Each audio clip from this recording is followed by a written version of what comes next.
Olá, tudo bem? Pronto para mais uma aula nossa? E beleza, a prof também. Então vamos iniciar nossa aula. Eu quero dizer para você que existe um melhor lugar do mundo, onde a gente possa sentir uma paz, tudo de bom. E este lugar eu vou mostrar para você agora, através dessa mensagem para iniciar a nossa aula. Ok?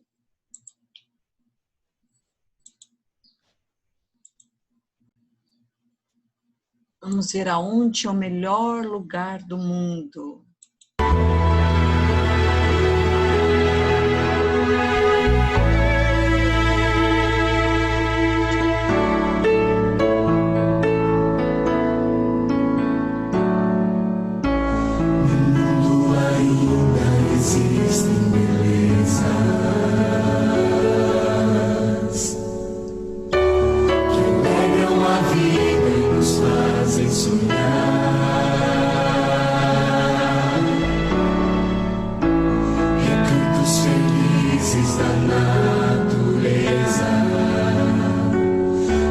Qualquer ser humano gostaria de estar,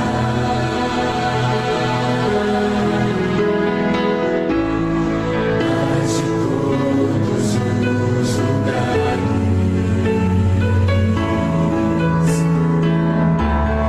mais bonito, inspirador.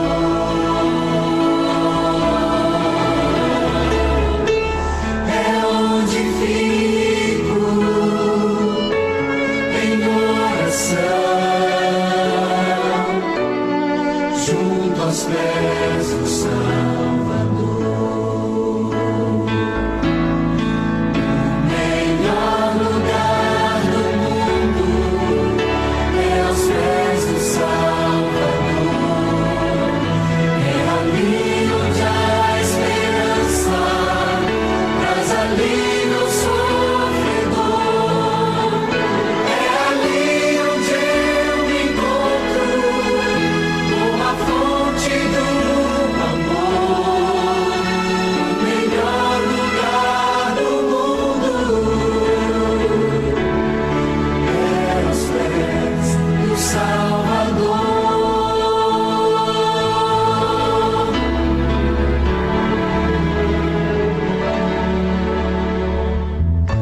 Sonhamos com casas que tenham conforto,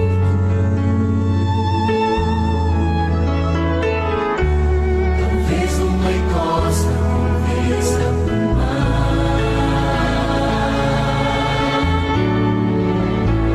mas as maravilhas não fazem sentido se Cristo não está no primeiro lugar.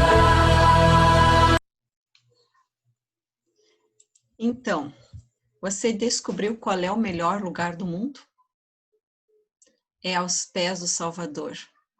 Sonhamos com tantas coisas materiais, alcançar um objetivo profissional, familiar, emocional, mas o maior de todos é encontrar Jesus e estar perto dele todos os dias, porque um dia ele vai voltar e vai levar para morar com ele todas aquelas pessoas que procuraram esse melhor lugar no mundo, que é somente perto dele.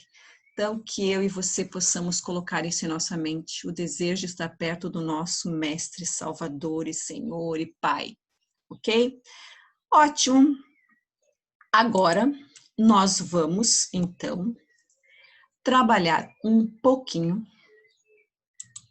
com análise de algumas questões, ok? Do vestibular. Então, vamos...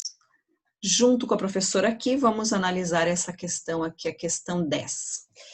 Quincas Borba, considerado uma das grandes obras da fase áurea do escritor Machado de Assis, põe em cena a história de Rubião, Um modesto professor de Barbacena, cidade no interior de Minas Gerais, que ao receber uma herança inesperada do amigo Quincas Borba, resolve mudar para o Rio de Janeiro, na época centro da vida política e econômica brasileira.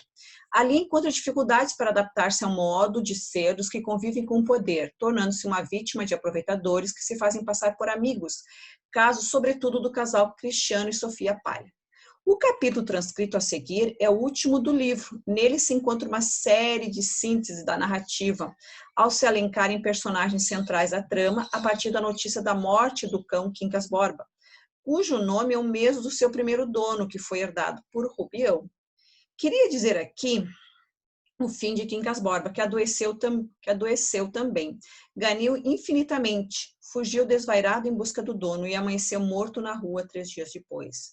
Mas vendo a morte do cão narrada no capítulo especial, é provável que me pergunte se o seu defunto homônimo é que dá título ao livro, e porque antes um que outro questão prende questões que nos levariam longe. Eia, chora os 2 recém-mortos se tens lágrimas.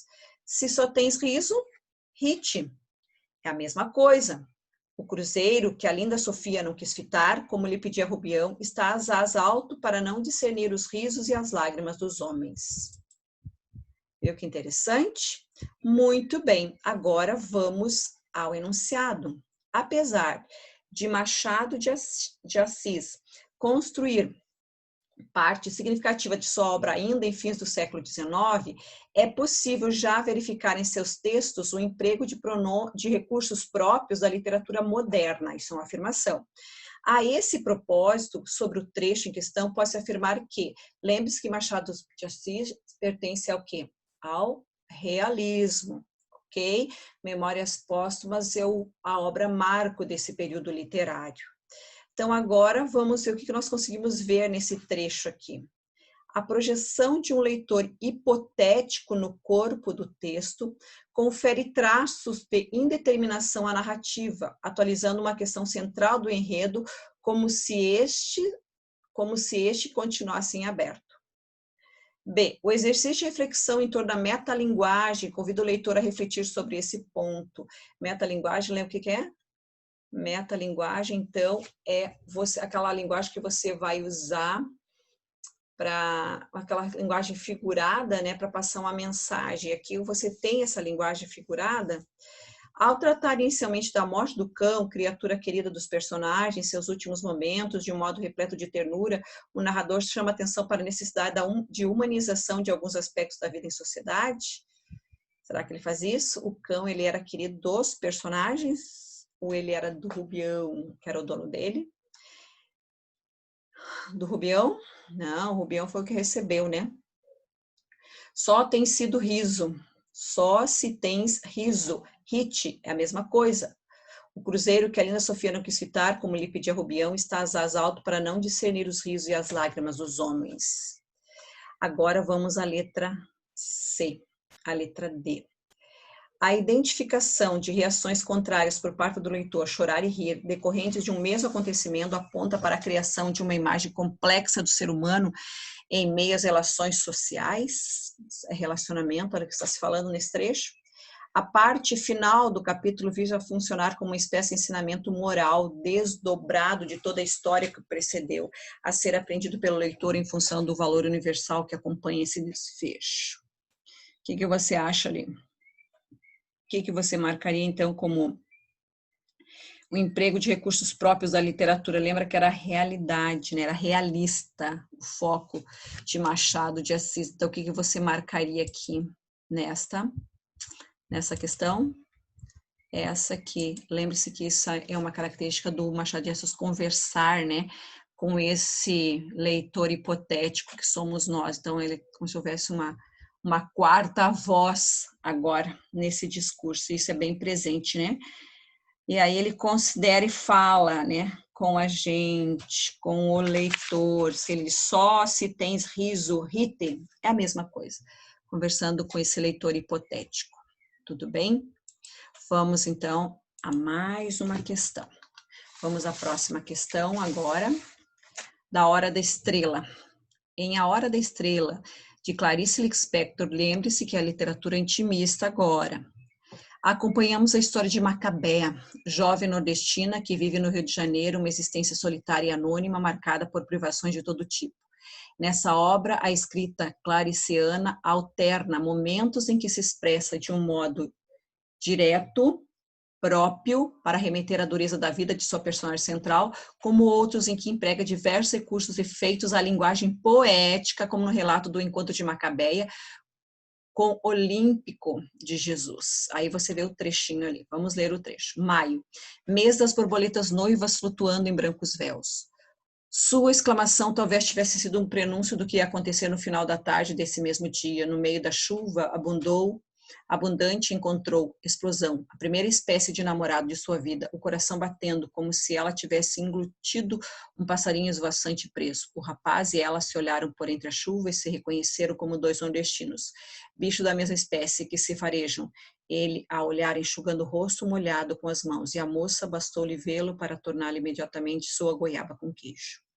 A respeito do trecho acima, é correto afirmar que, ao se referir à exclamação de Macabeia como possível prenúncio do que acontecer, o narrador realça o traço de fatalidade que paira sobre as ações e a vida da personagem no desenrolar da história. Fatalidade. O que você acha? A suavidade que se depreende da frase inicial acaba por conferir a todo o parágrafo um sentido romântico, criando o ambiente necessário para o primeiro encontro de Macabeia e Olímpico. No meio da chuva, os dois se olharam.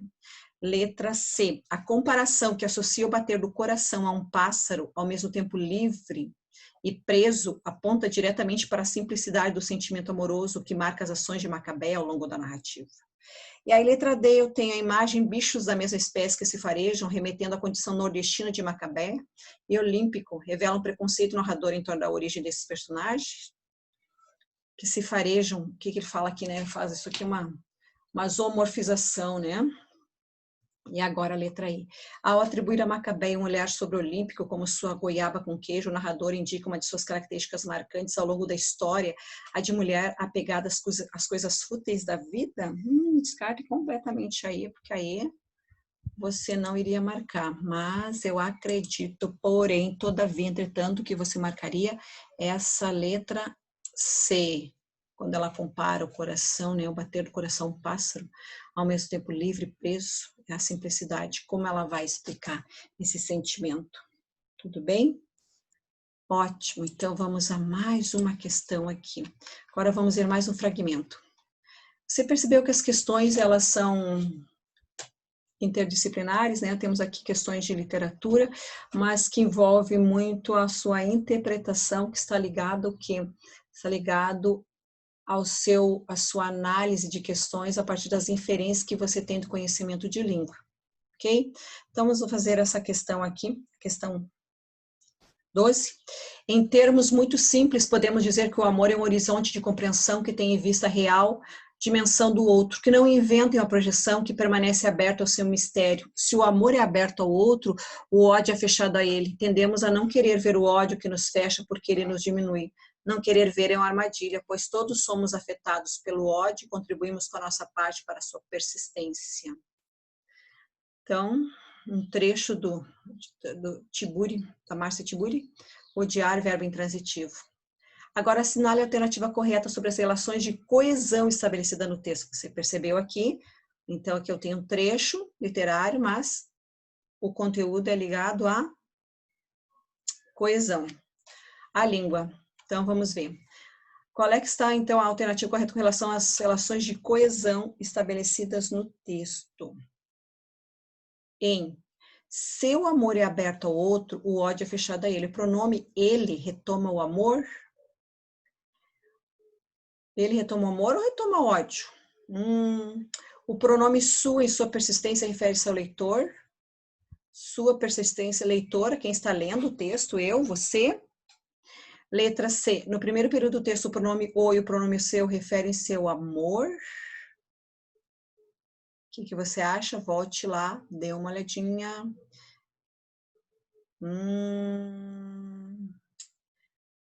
Agora vamos à letra D. O pronome relativo que introduz as três últimas orações do primeiro período, que nas três retoma respectivamente horizonte de compreensão e o outro projeção. As 3 últimas orações. Aqui. Tendemos a não querer ver o ódio, o qual nos fecha, pois somos pelo ódio contribuímos com a nossa paz para a sua existência. O que você acha? Nada a ver, né? Letra E. Nas 3 últimas orações do primeiro período, o pronome relativo que retoma o horizonte de compreensão. Assim, o pronome o e o pronome seu referem-se quem? A outro. Qual você, então, conseguiu inferir aqui como correta? Letra E. Ótimo. Muito bem. Resolvemos aqui algumas questões envolvendo a linguagem contextualizada, fazendo a interdisciplinaridade com textos literários. É isso que você precisa para realmente responder questões de Enem e vestibular. É fazer inferência do conhecimento que você já tem, procurando entender, compreender, assimilar e inferir, então, ok? Acabou a nossa aula. Próxima, nós conversamos muito em breve. Um abraço, um beijinho no seu coração. Até!